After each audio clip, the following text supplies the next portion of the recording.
Hello everyone, welcome to Khandelkar academy. इस lecture में हम पवन डिस्कस करेंगे। इस लेक्चर में पवन डिस्कस करेंगे, विंड डिस्कस करेंगे। तो फ्रेंड्स, वर्ल्ड ज्योग्राफी वाला टॉपिक चल रहा है, उसमें आज हम पवन तक पहुंचे हैं और सारा ही वर्ल्ड ज्योग्राफी कंप्लीट कराया जाएगा जो लूसेंट की बुक में दिया गया है। तो हमारे इस चैनल को सब्सक्राइब कर लें, जिससे आने वाले समय में इससे बेहतरीन वीडियो आपको मिल सके।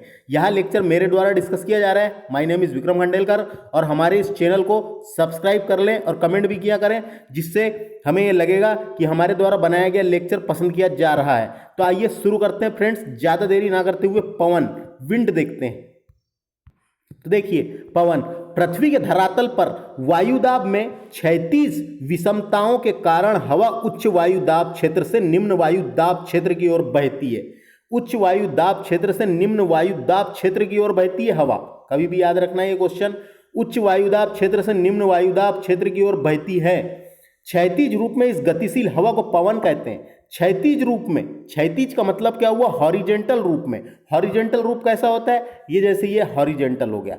हॉरिजेंटल रूप में जो हवा, हॉरिजेंटल रूप में, क्षैतिज रूप में गतिशील हवा को पवन कहते हैं। तो ये पवन की डेफिनेशन हो गई। जबकि ऊर्ध्वाधर दिशा में गतिशील हवा को वायु धारा या एयर करंट कहते हैं। जबकि ऊर्ध्वाधर दिशा में, ऊर्ध्वाधर दिशा यानी वर्टिकल हो गई, वर्टिकल डायरेक्शन। वर्टिकल डायरेक्शन कैसी होती है? ये ऊपर साइड होती है, तो ऐसी जाती है।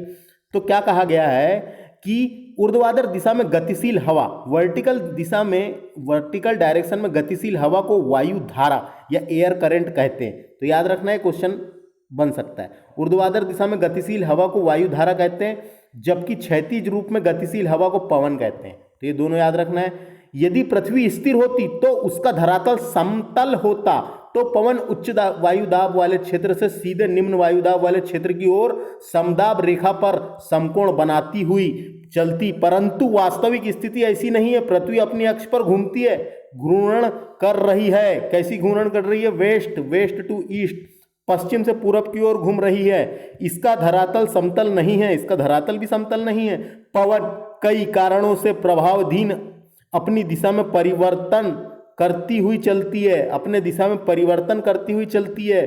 ये कारण दाब प्रवणता बल, कोरियोलिस प्रभाव और अभिकेंद्रित त्वरण एवं भूकर्षण के कारण है। तो कभी कारण आ सकता है, इसका क्या कारण है? पवन कई कारणों से प्रभावाधीन अपनी दिशा में परिवर्तन करती हुई चलती है। उसके कारण क्या है?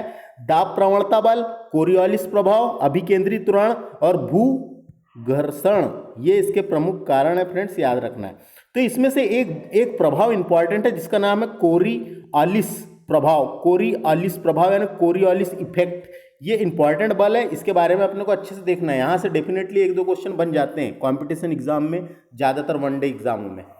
तो कोरियोलिस बल क्या था? ये कोरियोलिस बल जो है, ये जी कोरियोलिस नाम के फ्रांसीसी वैज्ञानिक थे, उन्होंने दिया था। उन्होंने बताया था कि पवन अपनी दिशा से कैसे मुड़ जाती है। इसका मतलब यानी अपने दिशा से एक दिशा की तरफ कैसे मुड़ती है, एक स्थान से दूसरे स्थान की ओर कैसे बहती है, इसके बारे में बताया है। तो अपन देख लेते हैं इसको अच्छे से। कोरियोलिस इफेक्ट क्या होता है? तो पृथ्वी के घूर्णन के कारण, यानी पृथ्वी के घूमने के कारण पवनें अपनी मूल दिशा में विक्षेपित हो जाती है। ये विक्षेपित का मतलब क्या है फ्रेंड्स? डिफ्लेक्ट हो जाती है। हवा जो है डिफ्लेक्ट हो जाती है। डिफ्लेक्ट का मतलब अगर कहा जाए तो एक दिशा से दूसरी दिशा की तरफ मुड़ जाती है। जैसे एक दिशा में जा रही है तो दूसरी दिशा की तरफ मुड़ जाती है। यह एक स्थान से दूसरे स्थान की ओर हटना या मुड़ना, उसे ही विक्षेपित यानी डिफ्लेक्टेड या डिफ्लेक्ट कहते हैं। तो याद रखना है।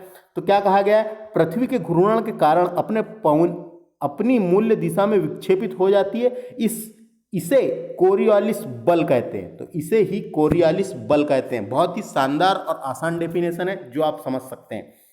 पृथ्वी के घूमने के कारण जो पवनें हैं अपने मूल दिशा से विक्षेपित यानी मुड़ जाती है, इसे ही कोरियोलिस बल कहते हैं। इसका नाम फ्रांसीसी वैज्ञानिक के नाम पर पड़ा, जिसने सबसे पहले इस बल के प्रभाव का वर्णन 1844 में किया था। 1844 में किया था। उनका नाम ही था कोरियोलिस। जी कोरियोलिस नाम के साइंटिस्ट थे, फ्रांसीसी वैज्ञानिक थे, उन्होंने खुद का नाम दिया था। तो पढ़ा, जिसने सबसे पहले बल के प्रभाव का वर्णन किया था 1844 में, याद रखना है। इस बल के प्रभावाधीन उत्तरी गोलार्ध में पवनें इस बल के कारण उत्तरी गोलार्ध में पौने दाहिनी ओर का मतलब क्या हुआ,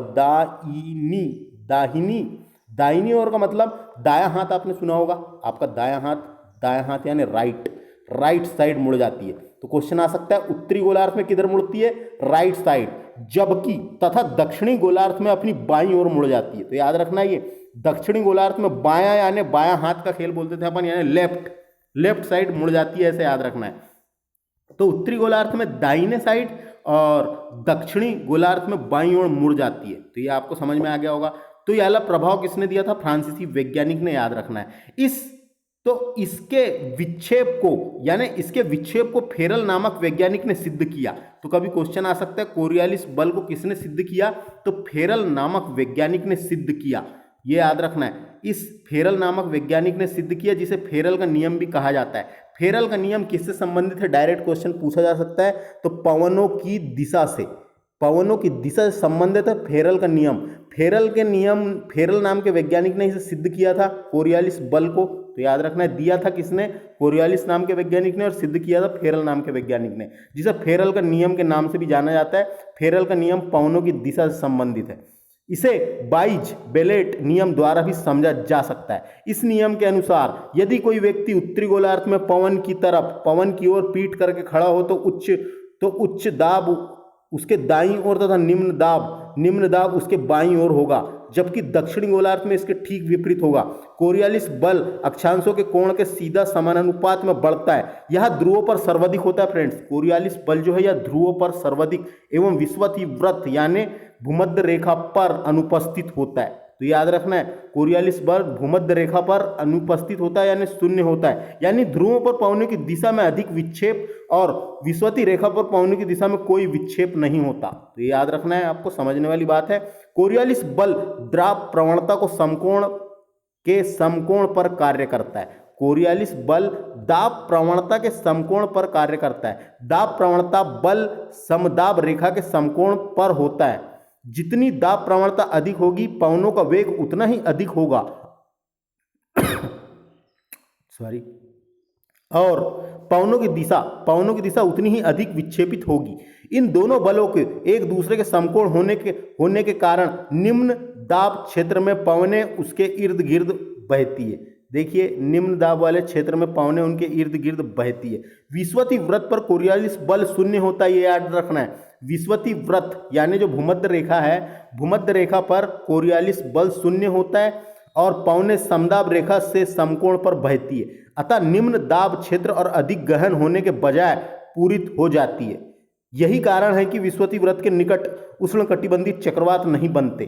तो ये वाला एक समझने वाली बात थी। तो कोरियालिस बल के बारे में अपन ने डिस्कस किए फ्रेंड्स। कोरियालिस बल तो समझ में आ गया। देखिए, एक डायग्राम के हिसाब से देखते हैं। ये आपकी पृथ्वी है, बीच में होगी भूमध्य रेखा। भूमध्य रेखा में निम्न वायु दाब भी है। तो कोरियालिस बल में क्या कहा गया है कि जो पवनें हैं उत्तरी गोलार्ध में पृथ्वी घूमती है, ये हो गया ईस्ट, ये वेस्ट हो गया, तो वेस्ट टू ईस्ट घूमती है। तो जब इधर जाएगी तो जो उत्तरी गोलार्ध में पवनें हैं वो राइट साइड मुड़ जाती है और दक्षिणी गोलार्ध में जो पवनें हैं वो लेफ्ट साइड मुड़ जाती है। देखिए, ये एरो का राइट और लेफ्ट किधर है आप बता सकते हैं। ऊपर जा रही है तो राइट साइड मुड़ी और इधर गई तो ये लेफ्ट साइड मुड़ जाती है। तो ये आपको याद रखना है, ये आपको समझने वाली बात है। यही क्वेश्चन पूछे जाते हैं। तो ये इंपॉर्टेंट था जो मैंने आपको बताया। तो फेरल का नियम पवनों की दिशा से संबंधित है और इस बल के प्रभाव से उत्तरी गोलार्ध में पवनें दाहिनी ओर तथा दक्षिणी गोलार्ध में बाईं ओर मुड़ जाती है। तो ये आपको समझने वाली बात थी। कोरियालिस प्रभाव के बारे में अपन ने डिस्कस किया फ्रेंड्स। तो इसको समझना है, आपको समझ आ गया होगा आपको। तो आगे बढ़ते हैं अपन। देखिए, उसके बाद आगे चलते हैं। पवनें निम्न प्रकार के होते हैं।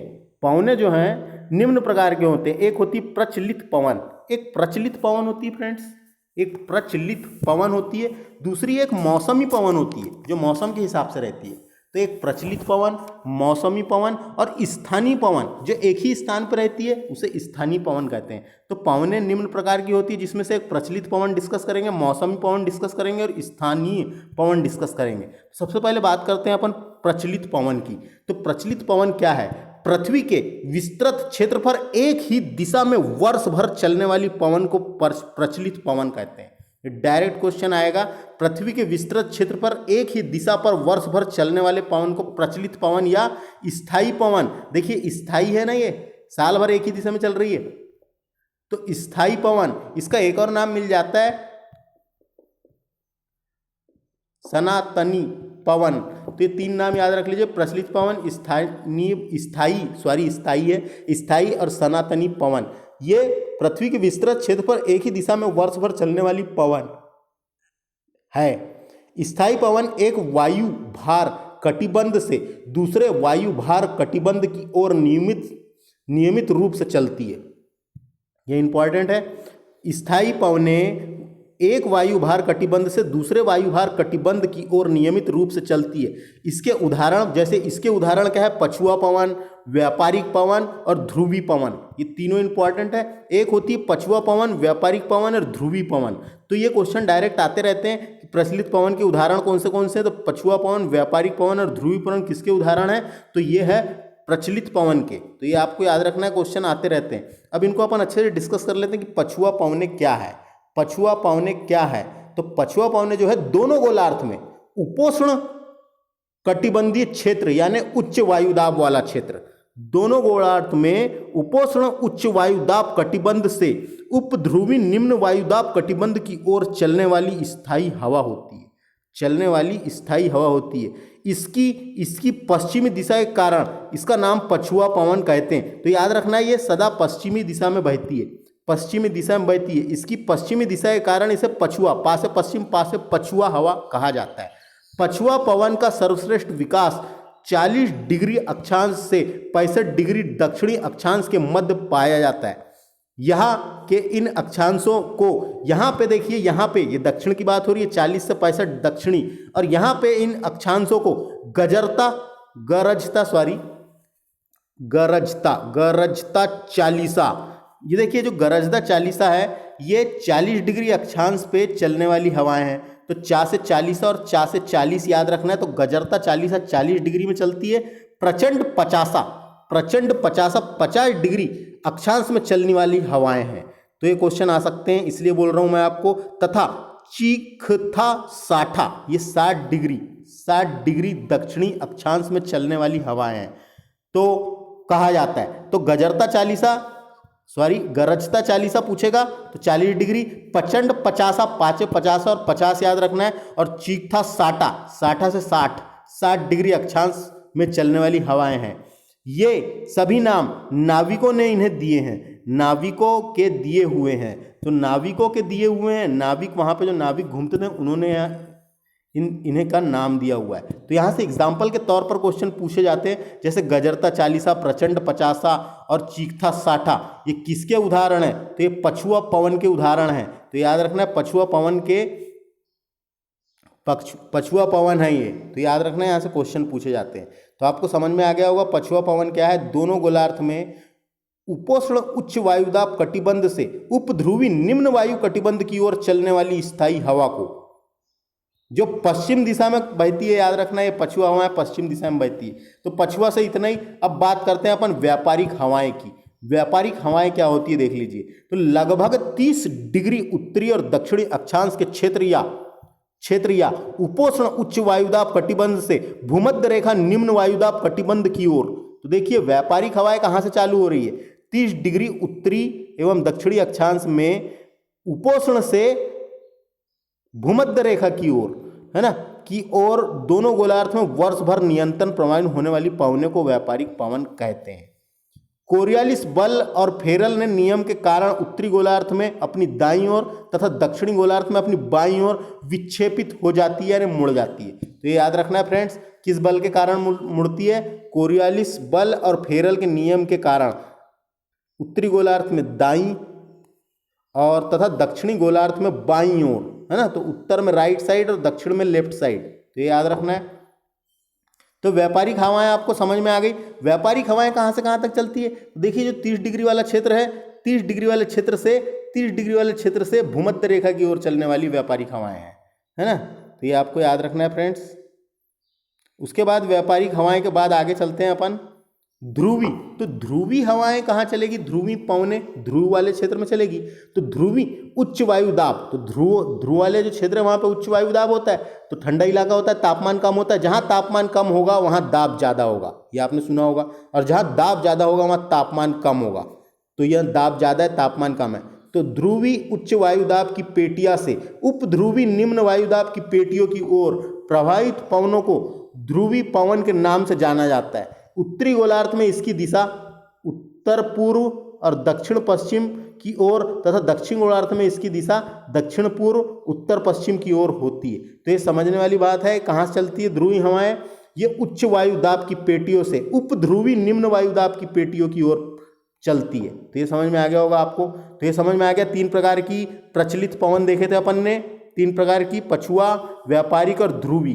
तो ये बहुत आसान था, याद रखना। अब आगे चलते हैं अपन। अब बात करते हैं दूसरी टाइप की जो पवन थी, मौसमी पवन।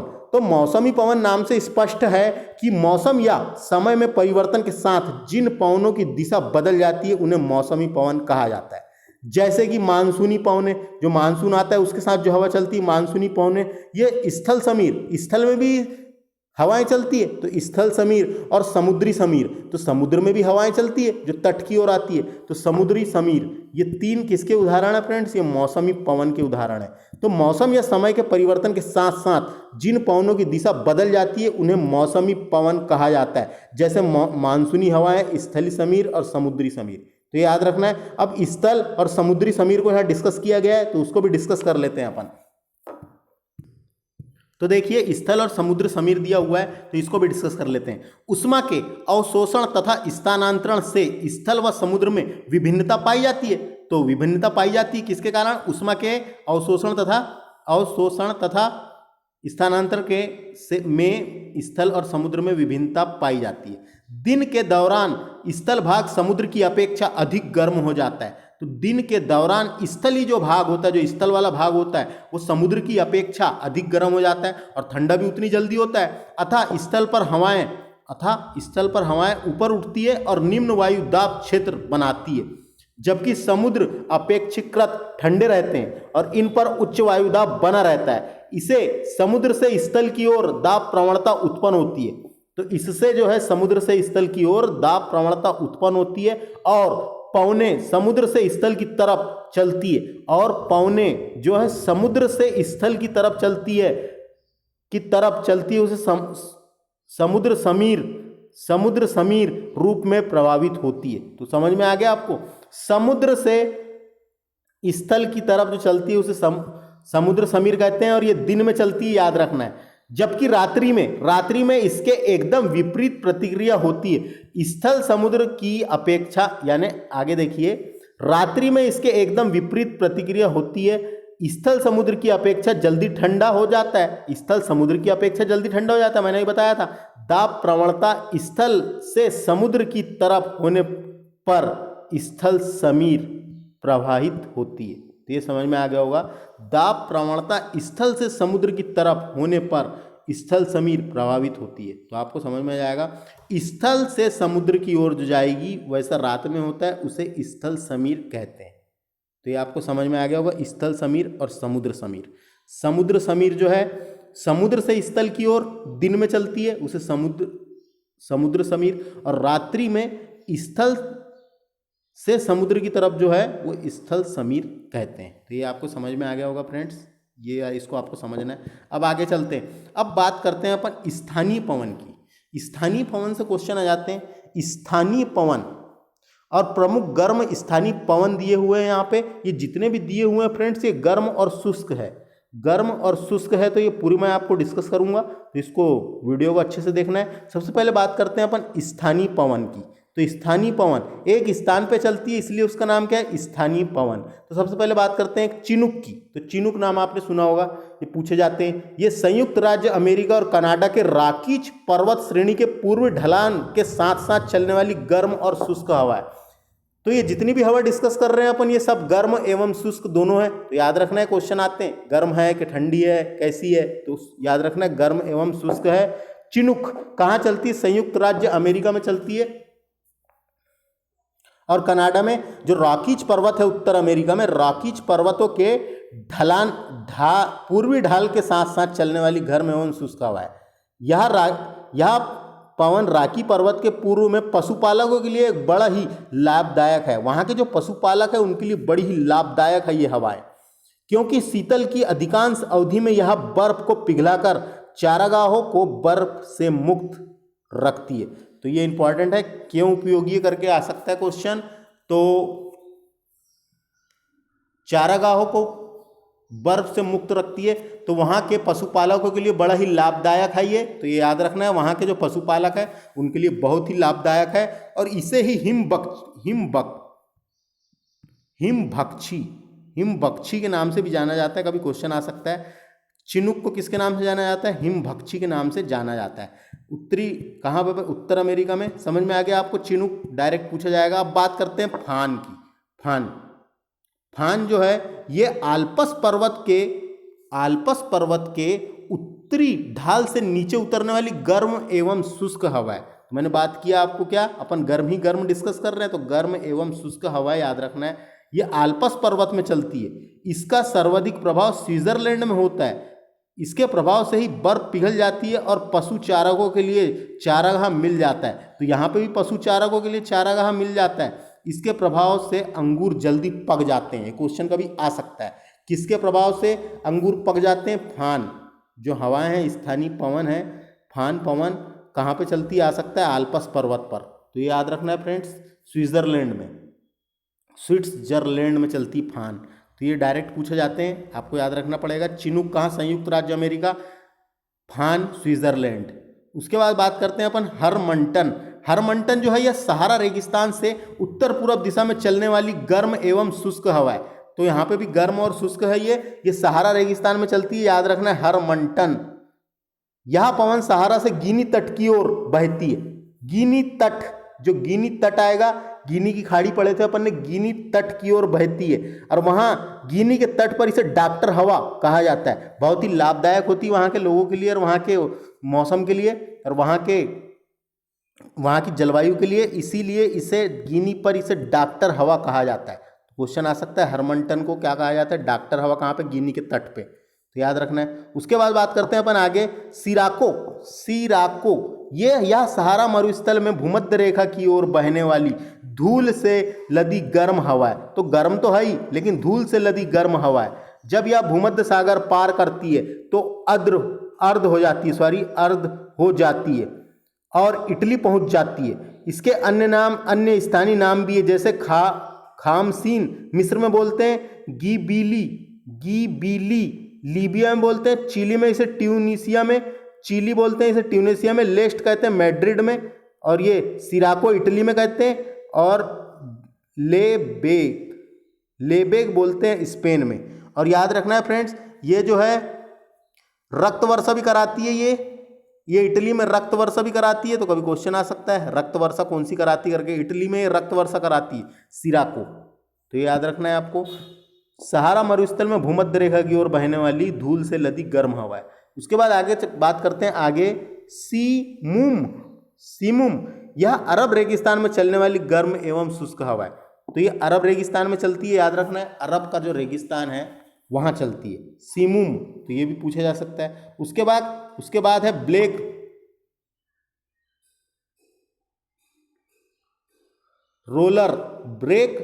रोलर। यह उत्तरी अमेरिका के विशाल मैदान में दक्षिणी पश्चिम या उत्तरी पश्चिम तेज धूल भरी चलने वाली आंधी है। याद रखना है ब्रेक रोलर।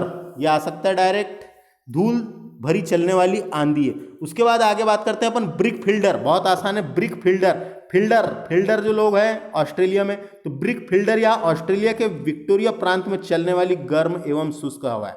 तो मैंने बताया था पूरी गर्म और शुष्क ही डिस्कस कर रहे हैं। तो ब्रिक फिल्डर कहाँ चलती है? ऑस्ट्रेलिया में। उसके बाद नार्वेस्टर, वेरी इंपॉर्टेंट, यह न्यूजीलैंड में उच्च पर्वतों से उतरने वाली गर्म एवं शुष्क हवा है। तो नार्वेस्टर कहाँ चलती है? न्यूजीलैंड में, याद रखना है। नार्वेस्टर न्यूजीलैंड, वेरी इंपॉर्टेंट, सबसे ज्यादा पूछी जाती है। सामल ये यहाँ इराक तथा फारस की खाड़ी में चलने वाली गर्म एवं शुष्क हवा है। तो ये भी इंपॉर्टेंट है। उसके बाद सांता आना, यह दक्षिणी कैलिफोर्निया में सांता आना घाटी में चलने वाली गर्म एवं शुष्क धूल भरी आंधी है। तो सांता आना डायरेक्ट पूछा जाता है। और वहाँ के जो फलों हैं, वहाँ के जो फलों के बगीचे होते हैं उनको बहुत नुकसान पहुँचाती है ये।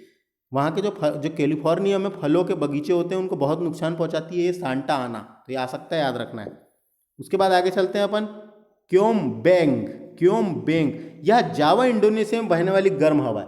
जावा द्वीप इंडोनेशिया देश में बहने वाली गर्म हवा है। यह तंबाकू खेती को काफ़ी नुकसान पहुंचाती है।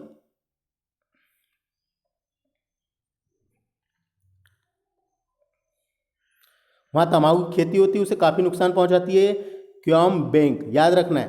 तो ये आपको समझ में आ गया, जितनी भी अपन ने डिस्कस किए थे गर्म हवाएं फ्रेंड्स, तो ये सब याद रखना है। उसके बाद देखिए कुछ अन्य गर्म हवाएं और स्थान भी दिए हुए हैं। तो कुछ और, जैसे एक इंपॉर्टेंट यहाँ से लू है। लू का नाम आपने सुना होगा।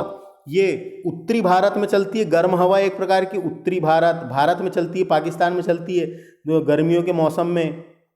तो ये आपने सुना होगा लू। तो लू जो है उत्तरी भारत पाकिस्तान में चलने वाली गर्म हवा है। तो ये याद रखना है, पूछी जाती है। तो कुछ अन्य गर्म हवाएं हैं, तो इनको भी देखना जरूरी है, याद रखना है गर्म है। तो देखिए ट्रेमोंटेन ये मध्य यूरोप में चलती है, गर्म हवा है।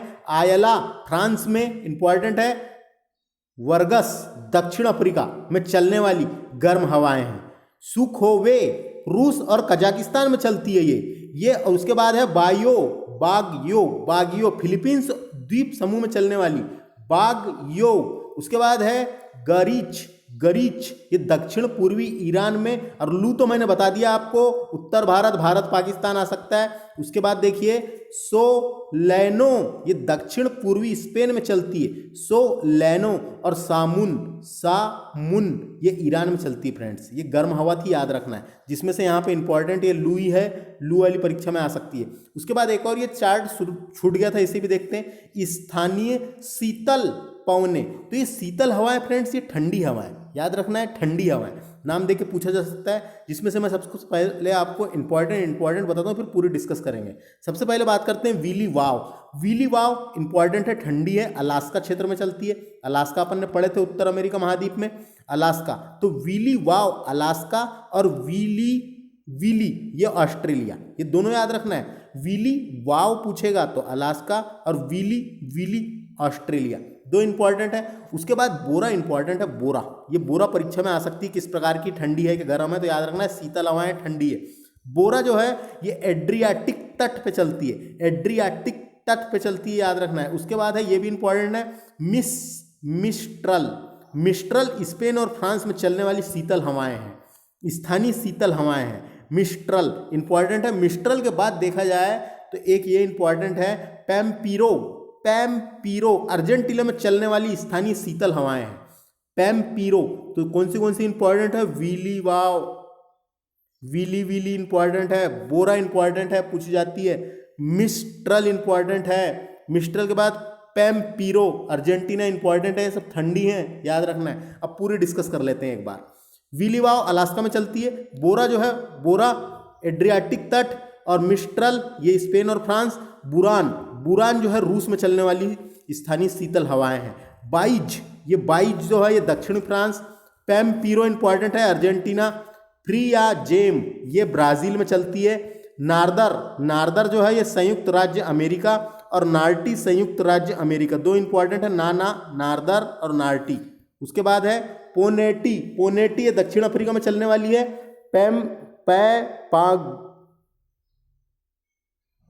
पैपाग्यो मेक्सिको में चलने वाली है। उसके बाद है मेस्ट्रेल उत्तरी इटली। नेवाडास जो है इक्वेडोर में चलती है। विली इंपॉर्टेंट है, ऑस्ट्रेलिया, ठंडी है, याद रखना है। सिस्टान पूर्वी ईरान। और हबूब इंपॉर्टेंट है, सूडान में चलती है। हबूब के बाद है पुरगा टुंड्रा प्रदेश पुरगा। और केप डॉक्टर ये दक्षिण अफ्रीका गणराज्य में चलती है। वहाँ इसे टेबल ब्लॉक कहते हैं, दक्षिण अफ्रीका गणराज्य में। तो फ्रेंड्स ये जो जितनी भी थी इसको याद रखना है, ये स्थानीय शीतल हवाएं हैं यानी ठंडी है, इंपॉर्टेंट मैंने आपको शुरू में बता दिया था। ये जो पढ़े थे अपन ने ये भी गर्म हवाएं हैं, तो ये भी याद रखना है आपको। और उसके बाद जो यहाँ पे लिखी हुई है डायरेक्ट क्वेश्चन आ जाते हैं, गर्म और शुष्क है, यहाँ से जितने डिस्कस किए हैं गर्म और शुष्क दोनों हैं। तो जो भी इंपॉर्टेंट लगा मैंने आपको बताया, तो आपको याद रखना है। ये व्यापारिक हवाएं जो है इसके बारे में हम डिस्कस कर लिए थे। यहाँ पे ऊष्मा का संवहन होता है और नियमित व स्थिर रहती है, ये नियमित व स्थिर रहती है। तो ये आपको बता दिया मैंने। पवन निम्न प्रकार के होते हैं, प्रचलित पवन, मौसमी पवन और स्थानीय पवन। इसके पहले अपन ने कोरियोलिस बल डिस्कस किए थे, कोरियोलिस बल और पवन क्या होती है उसके बारे में जाने थे। तो इसमें इस लेक्चर में हम यहीं तक डिस्कस करते हैं फ्रेंड्स, यहाँ तक डिस्कस करते हैं, यहाँ तक। इसके बाद वाले लेक्चर में जेट स्ट्रीम से चालू करेंगे, जेट प्रभाव उसको देखेंगे क्या होता है क्या है, उसके आगे डिस्कस करेंगे और इसके बाद वाले लेक्चर में डिस्कस करेंगे। तो इस लेक्चर में हमने पवन डिस्कस किए फ्रेंड्स। वीडियो कैसा लगा कैसा कमेंट करके बता सकते हैं, और हमारे इस चैनल को सब्सक्राइब कर लें जिससे आने वाले समय में इससे बेहतरीन वीडियो आपको मिल सके। तो नमस्ते।